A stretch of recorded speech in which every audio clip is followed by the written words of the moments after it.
Very good morning and advance happy Vinayaka Chaviti to all of you.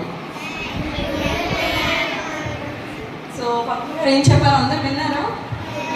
అర్థమైందో? మనము ఈ ప్రతి వినాయక చవితి కూడా ఈ ఎకో ఫ్రెండ్లీ గణేషెస్నే వాడాలి. ఓకేనా? పేరెంట్స్కి చెప్తారా అందరూ? మనకి బయట కలర్స్ వినాయకుడు కనిపిస్తారు, వావ్ ఇది స్టైల్గా ఉంది, అరే బాహుబలి గణేష వచ్చాడు, ఆ గణేష వచ్చాడు అని చూస్తున్నారు కదా అందరూ. లేదు నాన్న నాకు అదే కావాలి, అది స్టైల్గా ఉంది, నాకు ఇది వద్దు అంటారా? Eco friendly Ganesha, it's our responsibility to save the nature.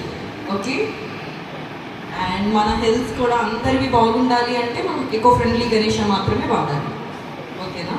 So అమ్మ నాన్నకి చెప్పండి, ఒకవేళ మీకు స్టైల్ గణేష ఇట్లా ఏదైనా కావాలి అంటే కూడా, లేదు నాన్న అవి కెమికల్స్ వాడతారు, ఇట్స్ హార్మ్ఫుల్, మనకి మన హెల్త్ కానీ మనం తీసుకుంటే ఎయిర్లో కూడా కెమికల్స్ ఉంటాయి. మనం బ్రీత్ తీసుకుంటామా? ఎయిర్ నుంచి మనం బ్రీత్ తీసుకుంటున్నామా?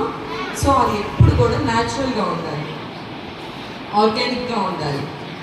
ఓకే, సో అమ్మ వాళ్ళు మీకు అందరూ లంచ్ బాక్సెస్లో స్నాక్స్ అన్నీ ఎంత మంచి ఆర్గానిక్ పెడుతున్నారు కదా, బలం రావాలని చెప్పేసి మంచి మంచి ఆర్గానిక్ ఫుడ్ పెడుతున్నారా?